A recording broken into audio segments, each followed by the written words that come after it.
Bismillahirrahmanirrahim. Assalamualaikum warahmatullahi wabarakatuh. Puji syukur kita atas kehadiran Allah Subhanahu wa Ta'ala, yang mana saya masih dapat mempresentasikan mata kuliah perilaku organisasi dengan dosen pengampu Ibu Yulia Hanosolina, SIP, MAP, dan Arta Dini Akmal, SAP, MAP. Baiklah, saya Susi Santi dengan NIM 2204264, Program Studi Ilmu Administrasi Negara, akan mempresentasikan atau menjelaskan terkait dengan bagan perilaku individu dalam organisasi.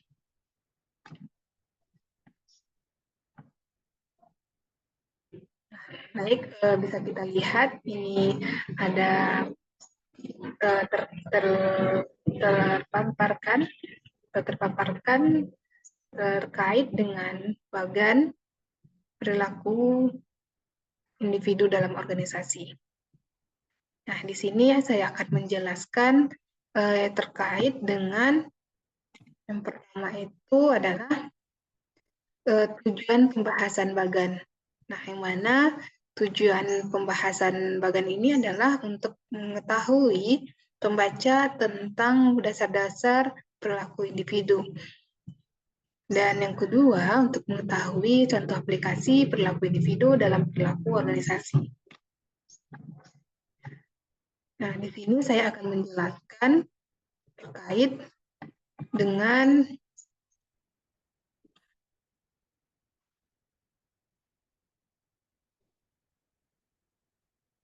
bagan dari perilaku individu dalam organisasi. Nah, yang pertama itu ada karakteristik birokratis. Nah, di mana karakteristik birokratis ini adalah variabel demografis yang mudah diperoleh dan terukur seperti usia, jenis kelamin, ras, etnis, status perkawinan, dan masa kerja, sehingga dapat membentuk cara individu melihat dunia dan nilai-nilai yang mereka pegang. Nah, yang pertama itu adalah usia. Contohnya itu karyawan yang lebih tua mungkin lebih berhati-hati dalam mengambil risiko dan lebih memiliki opsi yang stabil. Yang selanjutnya itu jenis kelamin. Contohnya itu adalah laki-laki dan perempuan mungkin memiliki gaya pengambilan keputusan yang berbeda, dengan laki-laki yang lebih cenderung mengambil risiko dan perempuan lebih cenderung mempertimbangkan semua opsi secara menyeluruh. Nah, selanjutnya itu ada pendidikan, contohnya itu individu dengan tingkat pendidikan yang lebih tinggi, mungkin lebih analitis dalam pengambilan keputusan dan lebih terbuka terhadap informasi baru. Nah, selanjutnya itu adalah pengalaman kerja, contohnya itu adalah karyawan dengan pengalaman kerja yang lebih banyak, mungkin lebih percaya diri dalam mengambil keputusan dan memiliki pengetahuan yang lebih luas tentang berbagai situasi. Selanjutnya itu adalah status perkawinan. Contohnya itu adalah individu yang sudah menikah mungkin lebih mempertimbangkan keputusan keluarga dalam mengambil keputusan.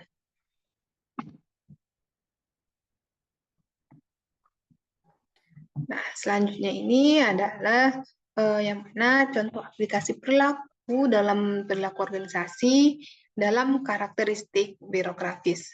Nah, di sini saya akan memaparkan itu terkait dari contohnya itu adalah seseorang karyawan senior yang mana usia 50 tahun mungkin lebih memilih untuk tidak mengambil risiko dalam proyek baru karena ingin menjaga stabilitas pekerjaannya. Nah, selanjutnya itu seorang karyawan wanita mungkin lebih cenderung melakukan riset dan berkonsultasi dengan rekan kerja sebelum mengambil keputusan penting. Nah, saya hanya memaparkan dua contoh. Nah, selanjutnya terkait dengan yang kedua itu kepribadian atau personality.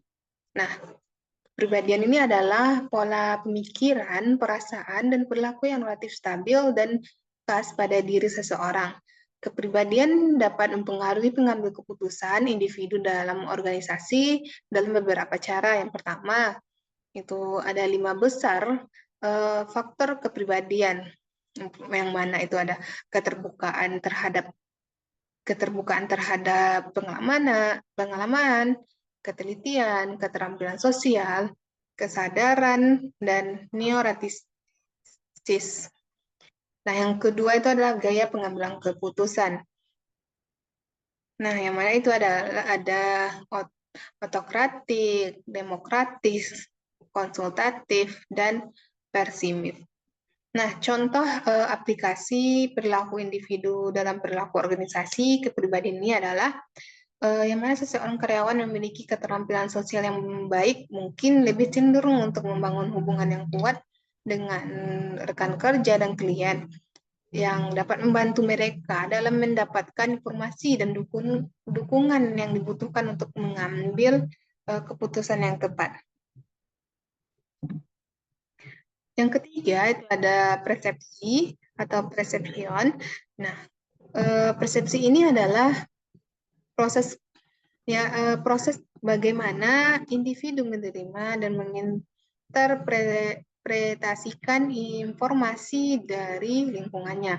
Persepsi ini merupakan proses yang kompleks dan aktif di mana individu tidak hanya menerima informasi secara masif, tetapi juga secara aktif menafsirkan, memahaminya berdasarkan pengalaman, pengetahuan, dan inspirasi mereka. Nah, contoh dari persepsi ini adalah ada seseorang pemimpin yang memiliki halo effect terhadap seorang karyawan, mungkin lebih cenderung untuk memberikan promosi kepada karyawan tersebut, meskipun klien tersebut tidak memiliki kualifikasi yang tepat.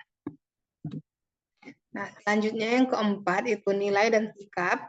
Nah, nilai ini adalah keyakinan individu tentang apa yang benar, salah, dan baik dan buruk. Nah, sikap adalah kecenderungan individu untuk berperilaku dengan cara tertentu terhadap objek, orang, atau situasi.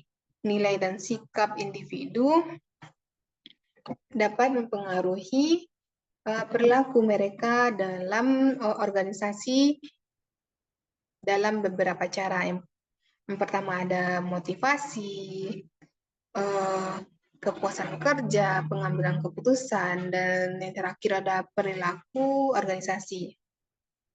Nah, contoh dari nilai dan sikap ini adalah, gimana seorang karyawan yang memiliki sikap positif terhadap rekan kerjanya mungkin lebih cenderung untuk membantu mereka dan bekerja sama dengan mereka untuk mencapai tujuan bersama. Nah, yang keenam itu ada pengambilan keputusan individual.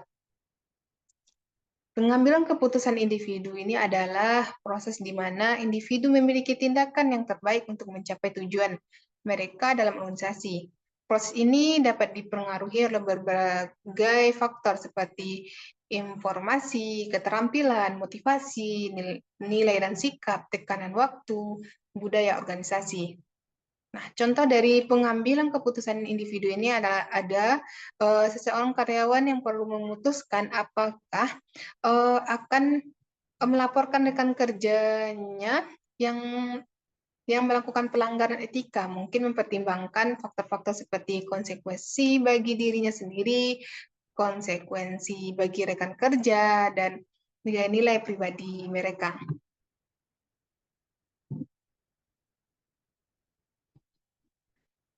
Selanjutnya itu yang ketujuh ada masukan manusia adalah yang mana manusia ini adalah elemen sentral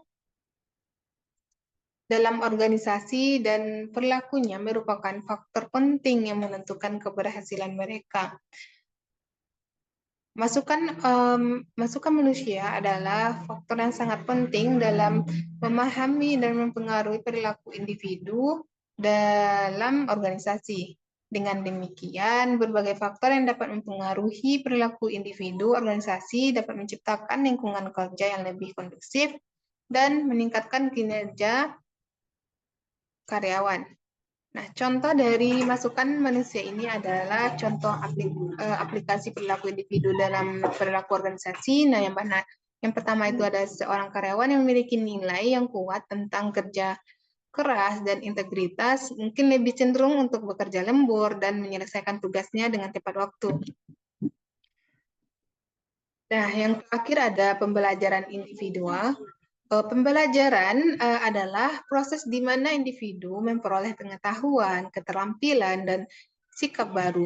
Proses pembelajaran dapat terjadi secara formal melalui program pelatihan dan pendidikan, atau secara informal melalui pengalaman sehari-hari dengan belajar. Individu dapat meningkatkan pengetahuan, keterampilan, dan sikap mereka yang dapat membantu mereka untuk meningkatkan kinerja mereka dan mencapai tujuan mereka. Nah, contoh dari aplikasi perilaku individu dalam perilaku organisasi terkait dengan pembelajaran individu yang mana seseorang karyawan yang baru bergabung dengan organisasi mungkin perlu mempelajari budaya organisasi dan norma-norma yang berlaku agar dapat diterima oleh anggota organisasi lainnya. Nah, sekian dari presentasi saya. Dapat saya simpulkan bahwasannya dasar-dasar perilaku individu dalam organisasi sangatlah penting untuk menciptakan lingkungan kerja yang produktif dan kondusif, baik itu faktor karakteristik birokratis, kemampuan, kepribadian, persepsi, motivasi, sikap, nilai-nilai, dan proses belajar, sehingga dapat membantu para pemimpin organisasi untuk lebih memahami dan mengolah perilaku karyawan mereka sehingga dapat meningkatkan kinerja dan mencapai tujuan organisasi. Nah, dapat saya ambil terkait dari daftar pustaka. Nah, dapat kita lihat ini ada beberapa daftar pustaka yang saya ambil. Terima kasih. Sekian dari presentasi saya atau penjelasan saya terkait dengan bagan perilaku individu organisasi. Jika ada salah kata, saya mohon maaf. Saya akhiri. Wassalamualaikum warahmatullahi wabarakatuh.